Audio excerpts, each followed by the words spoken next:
August 2018, Colorado in the US. A pregnant mother and her 2 daughters vanish overnight. Their husband and father looks like a worried man on TV. But within days, police realize something's not right here. This is Darren's Case Files. In the small town of Frederick, Colorado, Chris Watts and his wife Shannon Watts appeared to have the ideal life. They lived in a large suburban home. Shannon was active on social media, often posting upbeat videos about family life. Their 2 daughters, Bella, aged 4, and Celeste, aged 3, and Shannon was also 15 weeks pregnant with their son. From the outside, it looked like a happy American family, but behind the scenes, the marriage was quietly falling apart. Chris Watts had started an affair, and he began imagining a completely different life, one without his family in it. So was he going to leave? How can you imagine that? Early morning, August 13th, 2018, Shannon returns home from work at around 2 a.m. She'd been on a trip. Just hours later, and she's gone. However, her phone, her purse,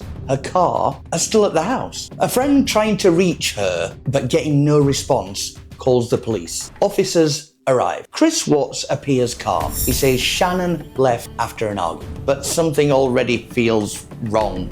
Investigators then speak with neighbors. One of them, Nathan Trenastig, has a security camera facing the street. It captured Chris Watts' truck that morning. So they all stand together watching the footage. At first, nothing. Then Chris starts acting strangely. He avoids looking at the screen, talks nervously, puts his hands on his head, swaying slightly. Behind him, the neighbor whispers to the officer, he's not acting right. The footage shows something critical. Chris backing his truck onto the driveway up to the garage, something he almost never did. And in that moment, investigators realize he knows something. Now, the next day, Chris Watts appeared on TV, standing outside his house, pleading for the family to come home. But again, something feels off. His tone, his body language, it feels rehearsed. And investigators then begin to ask, what if the man asking for help is the one responsible? Police bring him in. He agrees to a polygraph lie test, sits down, answers everything. At this point, he's calm, measured, he's controlled. Then the examiner comes back and tells him plainly he failed badly. That's the moment everything changes. The tone shifts. This isn't about finding his family anymore. This is about him. Detectives then start tightening the pressure. Investigators analyze phone data, text messages, GPS from his work truck. The GPS